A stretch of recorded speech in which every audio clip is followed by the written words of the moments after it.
Welcome to another edition of Expanding Mind. I'm your host, Erik Davis, unpacking the cultures of consciousness.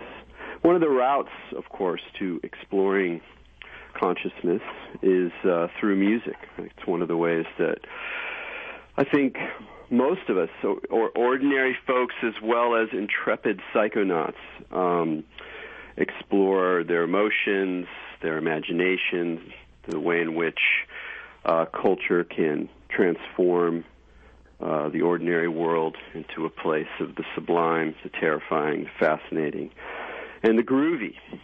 And for me, one of the mainstays of this kind of musical exploration has been electronic music, and particularly a kind of zone of electronic music that was born or really reborn in the early 90s kind of as a response to the intensity of rave music and the need for a sort of quieter side of the electronic experience. And so the chill-out space was born in the rise of ambient music. And no, of course, there's predecessors in the 70s and 60s and even earlier times. It's really that moment in the 1990s that birthed the music that was really explicitly designed to kind of open up the heart, to provide a sort of alternative zone of drifting delights, and yet to kind of explore cognitive realms as well.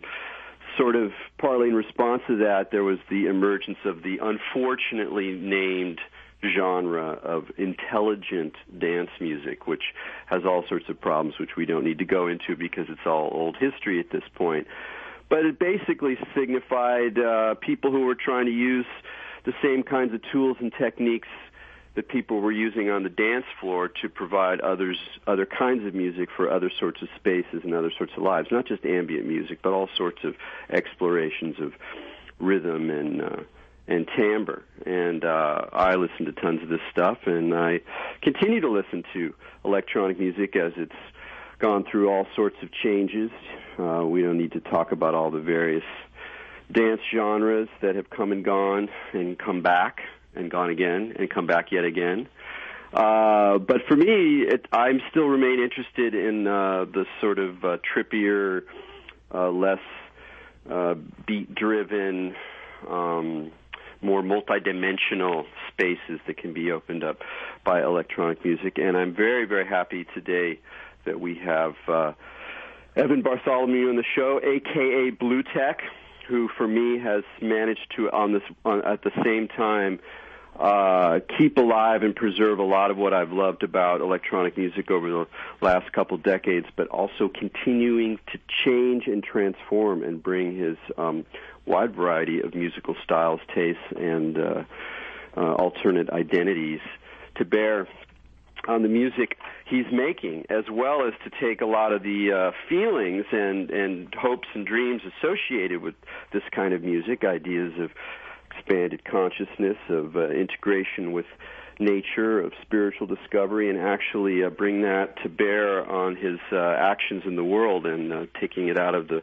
purely musical zone into activism and a variety of very interesting projects that I'm looking forward to talking to him about. We're not going to have Maja today, so we'll just move right on and welcome Evan to the show. Evan, thanks so much for joining us on Expanding Mind.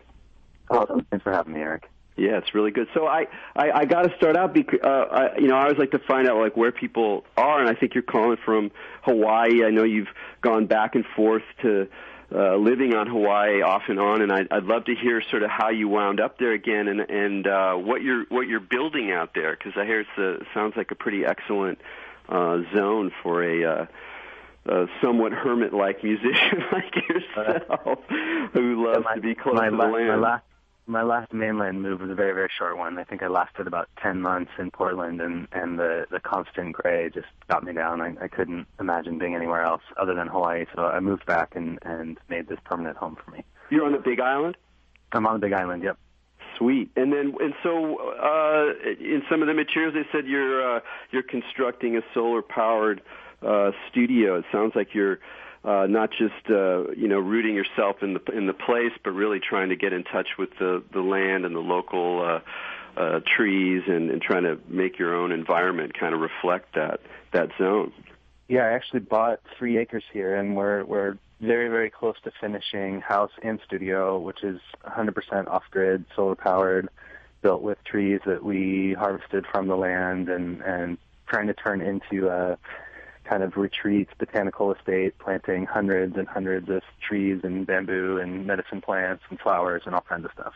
That's just wonderful. I mean, how do you kind of experience the balance between, this wonderful sort of opportunity to really, root in the physical environment and to construct a balanced way of living in this environment with your continued musical work? I mean, are you kind of like, are you sort of achieving this sort of really interesting balance? Is there some kind of tension between the, got to go into the studio and make my music, kind of want to go out and plant in my garden? How do you balance those things? It's a constant challenge, actually. The balance is often elusive. The creative process, I find, goes hand in hand with, the tending of the land. It's all kind of part of the same expression. I can be in the studio working on music, take a walk through the garden, plant something new, check on things, start seeds.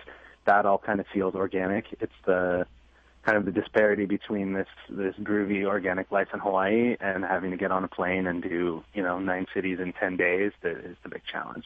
Yeah. I remember something similar was true for Terrence McKenna, who also lived on the Big Island, and I remember visiting him there, and he was, I really kind of got to see his life. From the outside, it looked like this kind of groovy life of, cruising around all these fascinating places, and then he was illuminating me as to the kind of rigors of the road and how much he really dreamed of creating some kind of, virtual way of doing his lectures so that he could avoid the plane rides and the hotels and the constant moving. But at least you have such a wonderful place to go back to. But I'm curious, did you always have sort of let's say a green thumb or an interest in sort of building and inhabiting your environment, or was this something that you kind of developed or even cultivated as you were when you were older?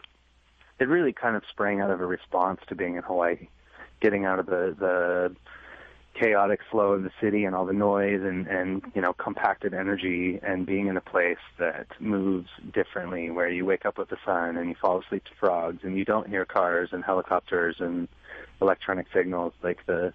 For me, the only possible response was to become fascinated by and to fall in love with the natural world and kind of engage in cultivating a botanical reality here as a response to the sense of peace and the relaxation that was happening from being in an environment like this. Wow, I got to say I have a totally contradictory response to what you just said, which is, on the one hand, it totally I find it totally inspiring, not only because I sort of idealize a life like that often. I kind of dream of it. I'm a city guy. I've always been a city guy. There's a lot of reasons to keep me in the city. And so on the one hand, I'm like, wow, yeah, you can still change, whatever. But it's also more difficult because I don't think of myself as someone who's capable of really getting into the land in the way that I know other people do, like yourself. But what you're reminding me is that, part of these responses have to do with just actually being in these places. It's not like I'm, I think a lot of people in the city, well, I don't know how to do any of this stuff, I'm just a city guy, blah, blah, blah. You get out there and then, if you fall in love, if you can listen to the trees, and I certainly love listening to the trees and the frogs and all that, then, who knows what kind of change, can come. So I'm sitting here going like, man, this could happen to me too. Yeah, I mean, it doesn't have to be a all or nothing scenario. Our social lives have become increasingly digital, so it's not like I'm disconnected from the pace of the city and what people are doing, and I definitely get my urban experience packed into these really short time frames. So for me, it's kind of the necessary antidote to being blistered by too much input when I'm on tour.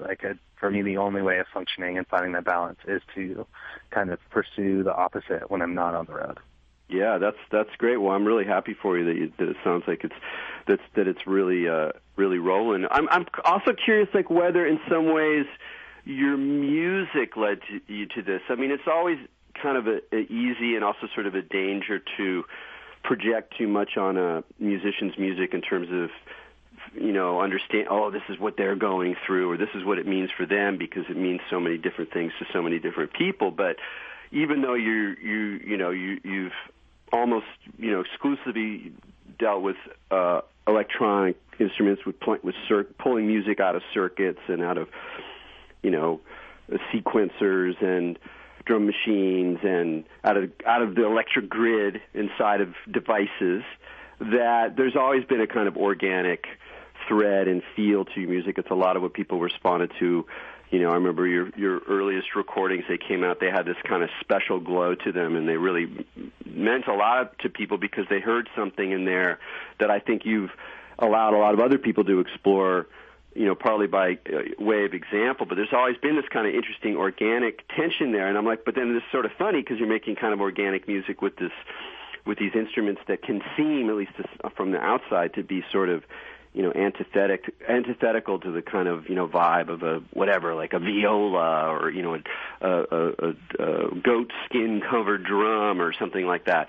So how have you found your way to the organic through electronics or through your music, through engaging machines in a certain way, or is it more of like a contrast with the garden and the trees?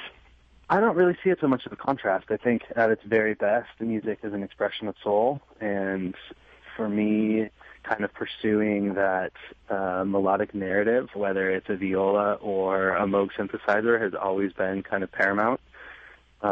Expressing an emotional concept through a listenable space, and for me, it doesn't really matter. I can sit down at a piano or I can sit down and program on the computer. They're both tools, and if I'm doing my job effectively, then I am letting a little bit of soul come out through that process. So I never really saw it as a juxtaposition or a forced marriage between opposite ideals. It's always just been a tool for me. Is that partly because melody is so important to your music? I mean, I think that's one of the things that stands out to me is a certain complexity to the melody it's like it's more song-like without being a song. There's some kind of emotional charge to it. Is that part of the way that in a way it doesn't really matter whether it's a viola or a synthesizer, because the soul is in part in the melody? Yeah, I mean, like, my background is classical, and when I started my career, there was definitely a novelty factor to bringing a really melodic sensibility. These days, I mean, the line between electronic musician and modern classical composer is really, really blurred. When you look at Erased Tapes and Niels Fromm and these, Olafur Arnold, these records that are coming out, 10 years ago, I would have called it electronic ambient music. Now it's called modern classical. Like, there's not so much of a distinction anymore. It's really just about, in an increasingly digitized reality, it is about the tool. Anything can be an instrument. So drum, MacBook Pro doesn't really matter to me. They're tools to be used. Well, it's funny, even in if you look at like even like traditional old school classical recordings, if you get a studio recording of a symphony or whatever, someone doing Brahms string quartets or whatever, if you actually look at the technological practice that goes behind that, what happens in the studio, it's incredibly digital. It's all cut. It's about cuts and splices and tiny little micro massagings, and I mean it's all digital. At this point, very much. Well, I mean, you've been making this music for a long time, and you've been, from the beginning, you had a distinct voice. It's not like you had to work through many releases before you sort of found your voice, at least to my ear. You started off in the music that we were hearing, already had a distinct kind of Bluetech vibe. So how has it been like to sort of, grow over this time with your own distinct voice, with your own desires to bring in the quality of soul to the music, but as the scene around you, as what electronic music, as all these things have been changing. Like, how have you sort of, found your own way to grow through all the changes that have happened over the last, 15 years? I made a very decided practice early on not to pay too much attention to the sound du jour. I realized that the second I tried to emulate what was happening, whatever new genre, whatever new particular micro subgenre of a subgenre based in one particular region was happening, the second I aligned myself to that, then the music instantly became dated.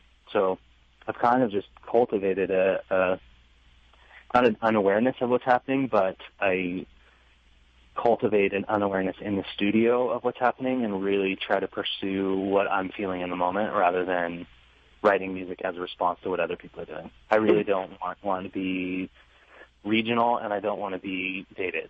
Yeah, no, that makes a lot of sense. I've lost the magic somehow by trying to make the music that they thought people wanted, and I realized very early on that was a path to destruction, and that for me, the only reason to keep doing it is if I'm challenging myself to express myself in a more clear way. And I figured, the people that follow me down the rabbit hole are true fans, and they don't want me to make a dubstep record. They don't want me to try to copy whatever else is happening. They just want to hear me continue to explore and evolve personally as an artist.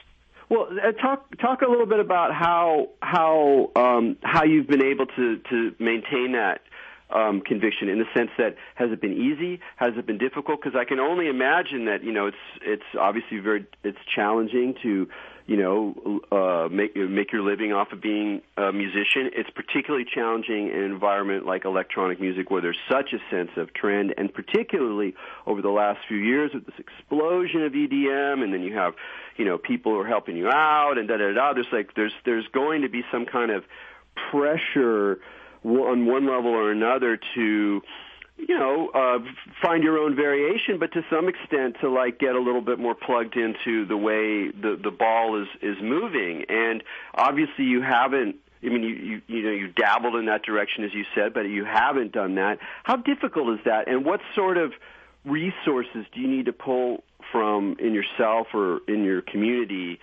that enable you to do that? Because I think there's other musicians out there who lots of people wrestle with the same thing, not even just musicians. But it's hard to sometimes hear the commitment to your own voice, your own practice, and to really be able to let those other pressures go when you're actually creating. I mean, there's not really an easy answer to that. Obviously, I listen to a lot of music. Some of what's happening finds its way into what I'm doing, but one of the challenges has been that not jumping onto what's happening at the moment has definitely reflected itself in my numbers. I've never, I am 15 years in. I've never quite had that break into a more popular consciousness, whereas a lot of other artists that started at the same time are doing exceptionally well as far as finances are concerned. For me, it really just comes down to, it's not fun for me if I'm trying to do what other people are doing. And it's that simple. I write the music that I want to write that feels good to me, and whenever I've attempted to make something relevant is not the word. Whenever I've tried to make something that sounds like what it's supposed to sound like this week, it just doesn't feel, it's not fun. It doesn't feel good. Yeah, I can hear. I mean, that's one of the things. I mean, being able to have touched base with you off and on over many years. That was one of the things that I was always struck by with you, is that even when you were sort of on the ascent, here it comes, the big things are just about to happen, that I could tell that you were always also just as much, if not more concerned with your own, with living well, with having a balanced life, with having a place that you could call home, with making music that was really personal to you and not just, riding this thing. I think it's so easy, especially for young people, to just not even be able to begin to develop those inner desires for a balanced life, or for a more intimate life, or for a more sort of true to the self way of creating things. And so it's really interesting to hear you talk that way, and also to see how you have continued to keep it together, as they say, not following these kinds of larger trends. Since you also meet a lot of musicians, including a lot of younger musicians, is this something you've noticed, that it seems like it's hard for people, even when they have a really unique voice, to kind of not lose themselves too quickly to the heat of the moment and the possibilities and the financial possibilities and all that? I think there's as many answers to that question as there are people to ask them. Each artist has their own particular arc. For me, particularly, I've been kind of going for the long play. I want to make music that the people who actually pick up on are still listening to in 10 and 20 years. Not, oh, that record's dated. It was really good in 2005, but it doesn't hold up anymore. And I actually spent this last week going back and listening to some of the classic early 90s ambient that you were waxing poetic about, and the stuff that moved me back then still moves me. It still holds up. Higher Intelligence Agency, Global Communication, Irresistible Force, all that early stuff still sounds great. It still holds its own, and that's kind of the target that I set for myself. I want to look back at my life and my career and be proud of the music that I made during each particular phase of my life, and not feel that I was trying to play to what was happening that year, Yeah, no, I totally. I mean, I've had my own version of that is my book Technosis, which came out in 1998. Like, it went out of print finally last year, which is quite a long run for a book, especially a somewhat esoteric book. And someone wants to put it out again, so that's really cool. So I've been sort of going over it again, and it was a very similar experience in the sense that, writing a book about, technology and spirituality in the late 90s during the first internet bubble, you could just carpet your apartment with dollar bills if you did that in a certain way. And I didn't do it that way. I did it in this much weirder way. But the funny thing is it still holds up. Even though it was written at that time, it's like it's not really dated. I mean, I get some things wrong. I don't see some things coming down the pike. Obviously, it's of its era, too. But it's not dated in that way, and that's why people keep coming back to it. And so it's sort of, for me, and also when it came out, like, it hardly got reviewed. People didn't really know what to do with it. But it was on that slow and steady kind of pace where the people who needed to read it found it, and it spread more like a mushroom than a rocket ship, and so it ended up having this kind of momentum, which for me ended up being reflected in my life as well. That, like, I'm also kind of on the long haul zone where, like, I can look back, and even though I've done some goofy stuff, or I've written articles for TV Guide and all this kind of stuff, that almost everything I've done, I did because it was interesting to me at the time, and not because it was the most canny or was going to get me up the ladder or things like that. And sometimes that I could have a little sadness about that. I see what happens to other people's careers, and money's nice on some level, but overall, I'm very happy. You definitely go through that process in the brain, like, what if I made something specifically to capture this market? But like I said, it's no fun. I've tried. It just doesn't feel right. Well, so the new. What do you? I want to know more about what your latest release is like, because I know you have.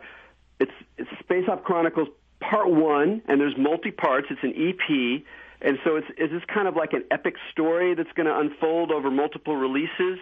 I'd love to hear about that, and then also just the way that you use Kickstarter to make it happen, and a really positive example of how the new conditions can help musicians, pursue their own visions and not just ape the trends. So Space Op Chronicles is a attempt for me to kind of return to the lost art of the album. And it came from my love of intelligent sci-fi and graphic novels, soaking in a lot of, like, 60s and 70s classic sci-fi covers, serialized narrative in the form of graphic novel, and I began thinking about, the concept album, and instead of doing this huge bloated 2 CD release, I thought releasing it in a serialized format, kind of like a graphic novel, where you get a piece of the narrative, but actually build some anticipation for the next piece, I thought would be a really fun idea. So instead of putting it, spending the time to make this whole 2-volume, 3-volume, 4-volume, whatever it ends up being reality, I wanted to be like a graphic novel. So I put this first volume out with the kind of introduction to the story arc that's going to carry it through. And, I don't need to talk about the current state of the music industry. Most people are pretty aware of how things are going. Labels are really not cutting the mustard anymore. And for me, the Kickstarter kind of arose out of necessity. I didn't have the capital to print vinyl and do the things I wanted to do with the custom posters and all that kind of stuff. So I thought I would give my fans the opportunity to act as the record label. And, I believed that there was support there if I just asked for it, and was well rewarded, actually, from fans kind of getting behind the concept and being excited about it and willing to financially support seeing the project. So was your campaign for the whole run of the releases? No, it was just for the first volume, actually. Right. And then I've only heard the music. I don't have it in a physical copy. Is there a story that's printed? Are you writing an explicit tale, or is the story kind of motivating it more inside and more suggestively? Our good friend Eve Lady Apples is actually writing the narrative, and the story arc is an alternative history of Laika the spacedog. So instead of Laika going up and dying in space in this craft, we're telling an alternative history where we don't even know, it's a story unfolding, but Laika perhaps goes to other dimensions, begins to travel through time. I mean, that's part of the joy of this, is that it's an ongoing dialogue with Eve about what happens next. The first volume is kind of the introduction of this first-person narrative of orbiting Earth in this spacecraft for the first time. So that's great. No, it's a wonderful setup and a great collaboration as well. We've had Eve on Expanding Mind a couple of years ago. It was a great talk, and it's also just it's fun to have sort of the music without lyrics as a way of holding a story. It's a really interesting mode because it's sort of like, in that way, it's kind of like a graphic novel in the sense that, yes, a graphic novel is telling a story. There's, word balloons, and you're reading a story at the same time. But the way that the graphics function in relationship to the story is very atmospheric. It's very, multidimensional, emotional. And so in a lot of ways, it's like the music is taking the place of the imagery in a graphic novel. So I think it's a really cool idea, and it really comes through even just on the cover and the way the kind of music flows. There's always been a sort of narrative sense to your music, like there is a kind of evolution of feelings and events that's happening. One question, though, is this thing about the Laika that makes me want to ask about animals. For some reason, I'm really interested in your own experience of animals, of dogs in particular, as being really significant parts of your life, of your way that you've navigated the world, your own emotions, your own sense of relationship. So, what is it about the dog that attracted you? I mean, it's kind of funny. The Laika thing came about not specifically because of my long relationship with dogs as pets, and the animal house has definitely expanded here. There's now 2 parrots, one of whom is singing songs in the background. I don't know if it'll come through on the recording or not. The Laika piece, I was kind of soaking in this aesthetic universe of, like I said, late 60s, 70s, kind of sci-fi book covers, and loving, the most exciting thing to me is not the original cover, but when you find it at a used bookstore and the cover's kind of frayed and it has this natural decay and antiquing to it. There's something really attractive to me about that aesthetic. So I was thinking, I had been on the road supporting a previous album and was kind of thinking about dirtying up the composition and exploring more analog synthesis, with its natural detunings and imperfections that occur there. And I sat down to write the first piece of this record, and Laika popped into my head. Like, I didn't even know too much about the story of Laika, and just created this piece about Laika. And after I finished the piece, I went and did research about Laika, and I finished the piece on the anniversary of Laika's death and launch into space. And it was this really kind of, wow kind of moment. Like, I felt like I had tapped into a narrative story and realized that there's this huge kind of cult following for Laika, and graphic novels that have been written and studios called Laika, and a whole kind of generation of people that are inspired by that story. And I felt like I had tapped into that by accident. It somehow just happened, and the thinking about that story actually informed the rest of the composition, and it allowed me to try some odd things and go for kind of obtuse, non-resolving harmonic progressions that captured that sense of weightless wonder as this animal is floating in space. And it just, all the lines kind of converged at the same point in time and made a lot of sense. It wasn't necessarily this logical, like, oh, I love dogs, I want to, do something that honors the spirit of this animal. It just kind of happened, but it made perfect sense, like it was supposed to happen. No, it's wonderful stuff. And there's also something really poetic in a way that I can't quite unpack about animals in space. There's something like extra, both sort of poetic and bizarre and right. I mean, there's some very powerful resonance there that I'm not even sure where to go with. But we're going to have to take a break right now. You're listening to Expanding Mind with Erik Davis. We're talking with Evan Bartholomew about his music as Bluetech, and we'll be right back.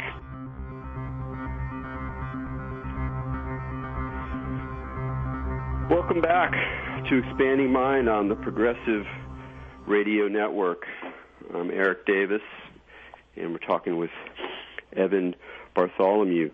What can you I just want to ask a little bit more about the Space Hop Chronicles in your ongoing saga of Laika. What do we find out in the first episode? If people grab the EP and listen to it, what's unfolding in her experiences there?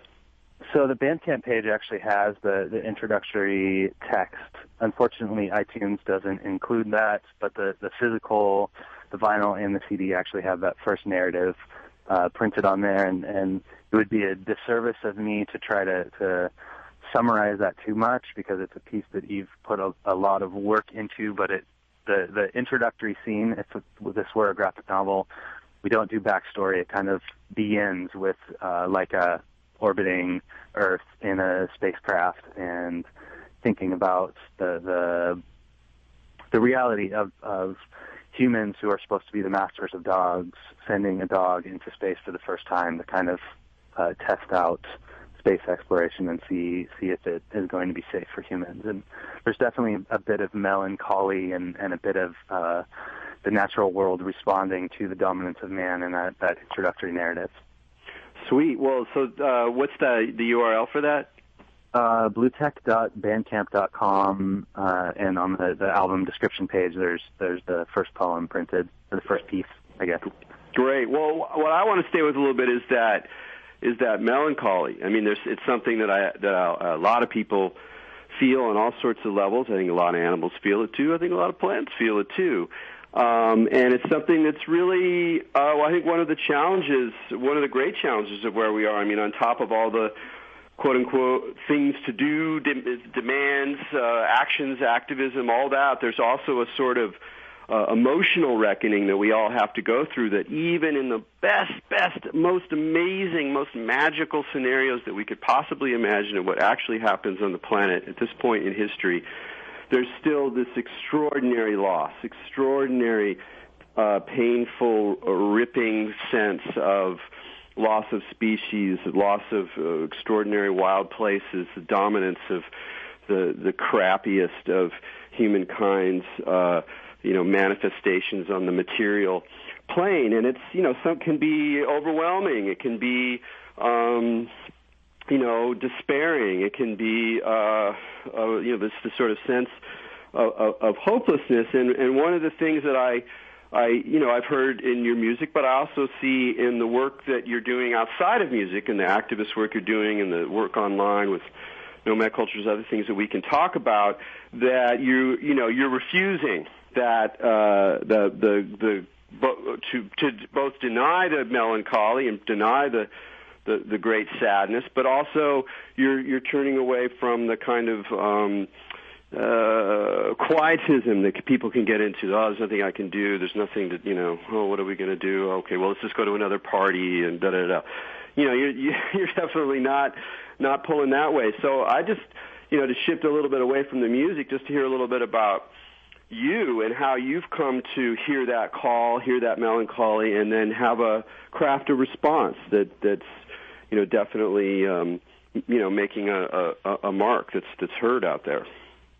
I mean, I think that if your eyes are open, the grief is inescapable. And the reality of the situation in which we find ourselves is that most people do not have the tools, are not culturally prepared to be able to deal with grief as a constant reality of life.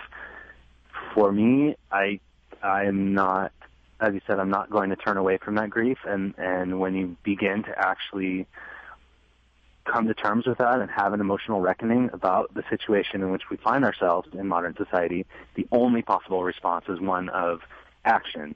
And I found that a lot of that action kind of reinforces the doom and gloom response for people and maybe makes them unable to respond. Oh my God, the Amazon is almost gone, this is happening, the polar ice caps are melting, there's nothing I can do, I'm going to go bury my head under a pillow. A lot of the ecological narrative supports that. And so my response was to find a way to give people an option to act that didn't have to reinforce that doom and gloom depression. Depression is somebody's going to smack me for saying this, but in a situation like this, depression is a kind of a coward's response. It's an inability to metabolize grief and actually do something with it. So for me, using art for change, using art as a fundraising tool or an awareness-raising tool doesn't have to be, oh my God, we're all going to die. It can be fun. It can be celebratory. Like, cool, this is a situation in which we find ourselves. Now let's try to make something beautiful from the ashes of the situation. And for me, it was the only way to keep the depression at bay, but still experience the beauty of grieving in a truly deep way about where we are as a species on this planet, and still be motivated to try to make something beautiful and inspire people to open their eyes and look around them and engage in the experience instead of sit back and allow it to continue on in the way that it's been. Yeah, I mean, I know you have a number of different projects that you're sort of doing along these lines, but I'd just love to hear how that evolved. What was the first real step forward towards bringing your music and your aesthetic into activism? Was it Critical Beats, or how did you find the way to manifest this more active spirit in relationships? It's a constant challenging. I think what happened for me is really this experience of living in Hawaii and truly falling in love in a mystical way with the natural world, and started collecting plants, rare plants from the Amazon, and kept finding, I'd get a plant from somebody and they would tell me like, oh, this is extinct in the wild. There's, 4 people on the planet that have this particular plant.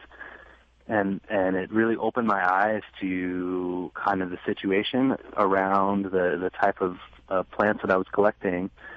And Jeremy and Sheena, who started Critical Beats, had come to visit me in Hawaii when they were on their way down to the Amazon for the first time to work with an indigenous community down there.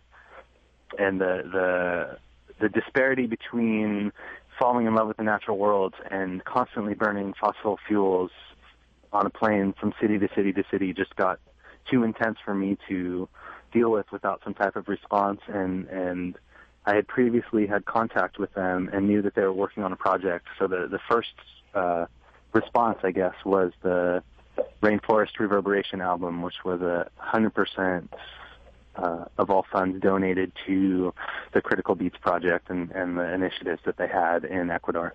And how did that album work musically? You took sounds from indigenous groups and from the jungle and mixed them together, or how did that evolve? How did the making of the music reflect the intent of the project?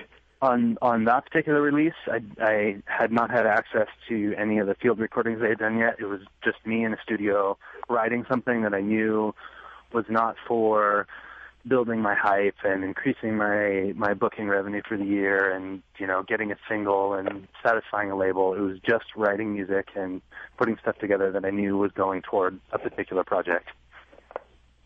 And then have you done other stuff that has been using samples from the Amazon? I haven't, and the delicacy for me is not only that I feel a lot is lost in translation, but kind of respecting the integrity, the holistic integrity of an indigenous tradition, and not cheapening it or trying to overlay it on a Western digital mindset, and that's a personal aesthetic choice for me. I know a lot of people feel differently.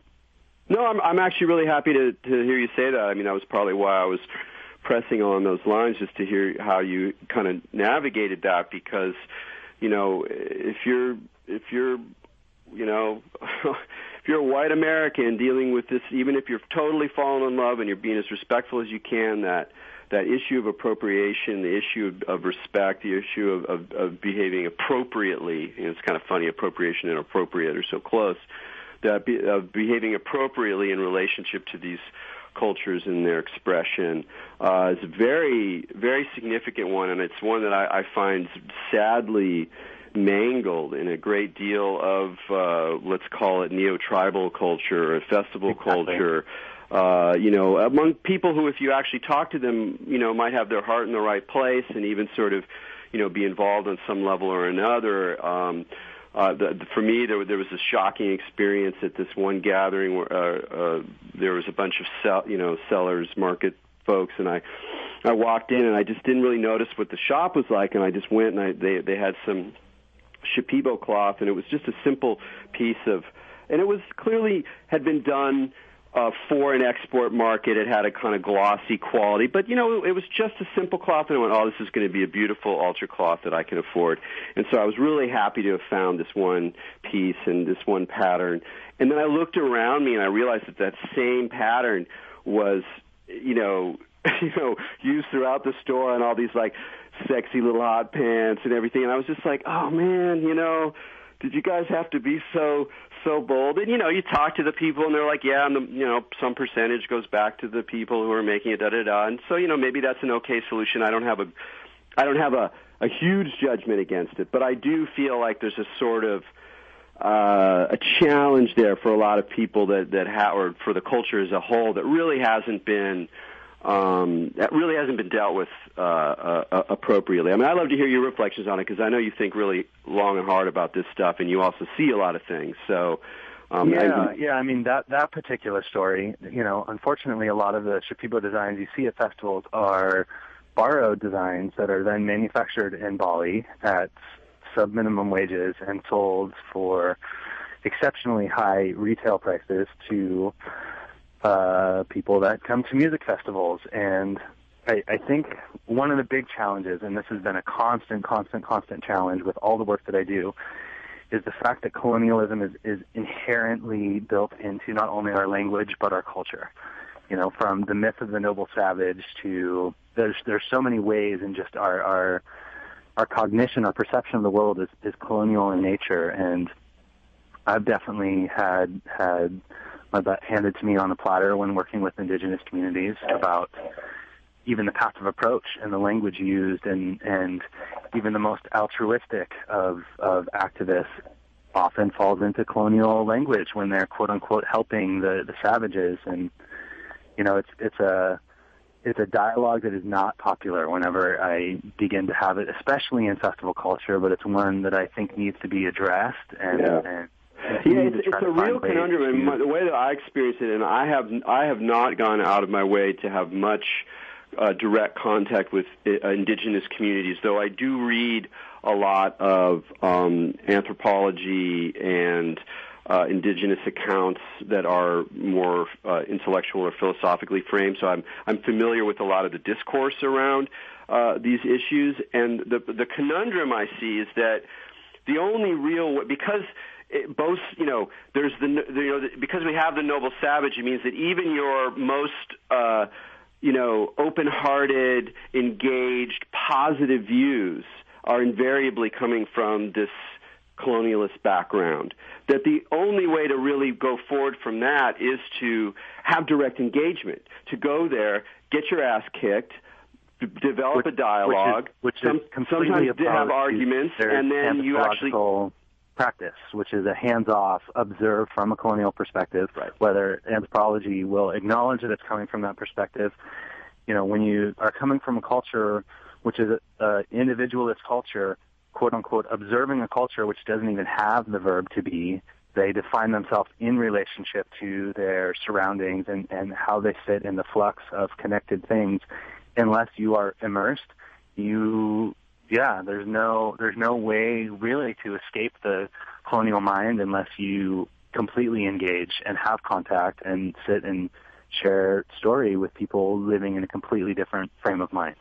Yeah, but I still think there's a space for somewhere where you'll never be totally immersed, and even if you say what would you be immersed in, that in these situations, there's lots of variance on their side too. There are some people who are totally hewing a deeply traditional line, and then there's all sorts of characters who are riding the edge too, and finding their ways to communicate, out into the world. And while a lot of anthropology is totally screwed, especially historically, there are veins of it now where people are raising precisely the questions you're asking, where they're at, like, how do you actually do that? And some indigenous intellectuals then use those languages as well and try to work something out. So there are zones, at least for me, and maybe I'm just deluded, but there are zones for me that I actually think that finally academia is beginning to approach, and maybe it's based on the sheer fact of cultures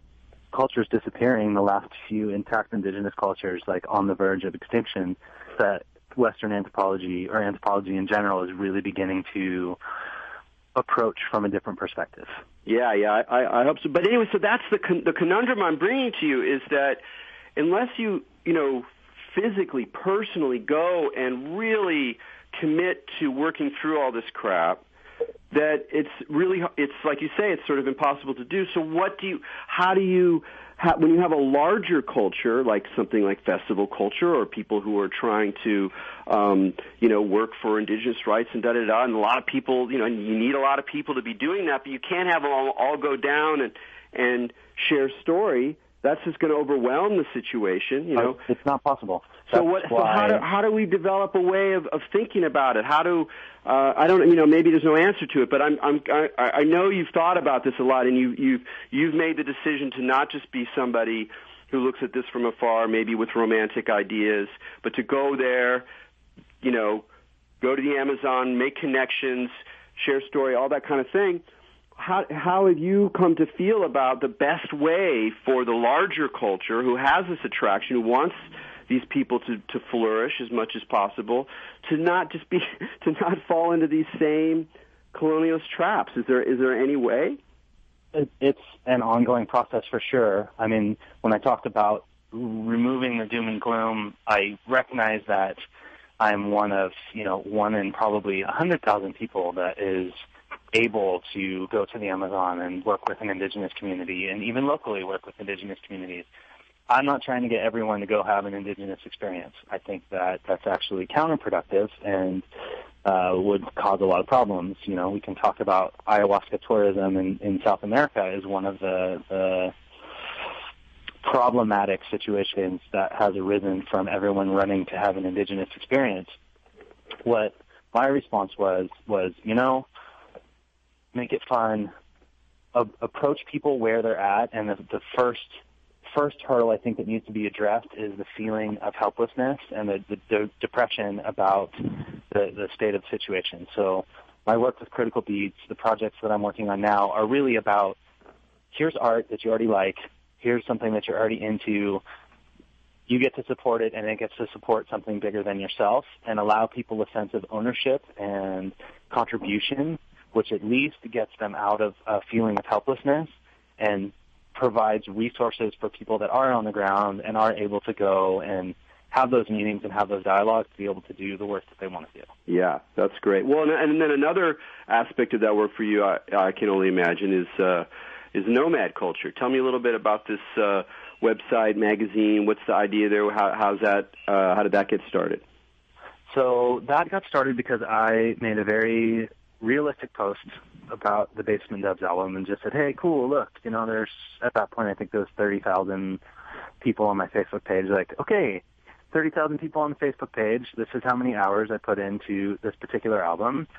This is how many years I've been studying music and doing music, and I posted the actual sales numbers, which was like very low, much, much less than 1%, and was hit by a barrage of exceptionally negative feedback from people about how I should quit whining and get a day job, and I just need a tour. So I made a second post of, okay, here's the actual reality of what it means to be a musician in this day and age, and I kind of broke it down. The struggles, the fact that people will pay $5 for a latte and $5 for a beer at the bar that they enjoy for approximately 15 minutes, yet won't drop $5 for an album that is their soundtrack for the year or for the next 10 years. And it went viral really, really quickly and got a lot of different response from musicians in similar situations, and it got me thinking about how to be effective in my goal of not just being an artist, but being someone who encourages and inspires dialogue and communication and growth in my community.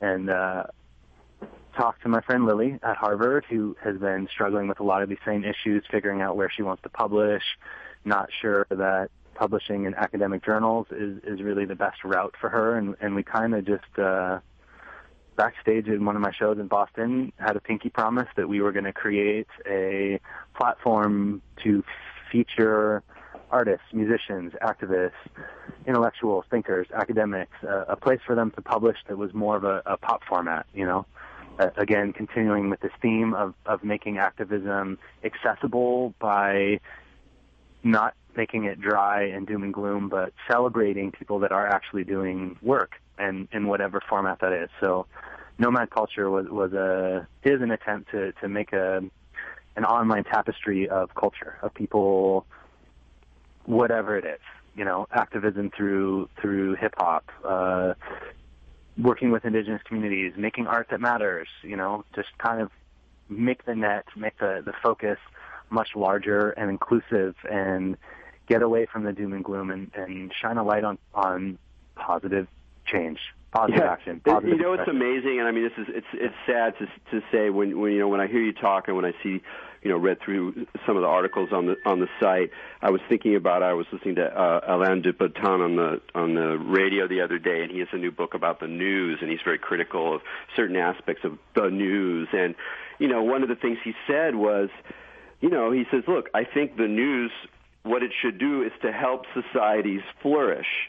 And if some of that involves, the critical attack on things that are going wrong, or the revelation of dark truths about an industry or about a politician, that's great. But it needs to be balanced with stories that help people flourish, that remind people that things can happen, that positive things can happen, that connections can be made, that people can manifest their dreams. And I remember sitting there listening to it and going, and I had this really cynical response, almost like a reactive response. I was like, oh God, that's just crazy. That's not what the news is. And then right after that I was like, oh my God, I can't believe that even me has internalized this idea that what we're supposed to read about the real world is this steady diet of grim, gloom, doom, attack, cynical, blah, blah, blah, and that it's very hard to carve out a space for stories that are positive but still grounded in reality. So it's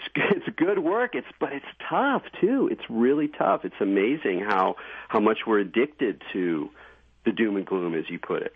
On top of the fact that it's a response not only to the predominant narrative of mass media, which is doom and gloom, but also a response to the oversimplified, romantic New Ageisms that we were seeing on a lot of popular websites that are, in my opinion, often causing as much harm by not being balanced.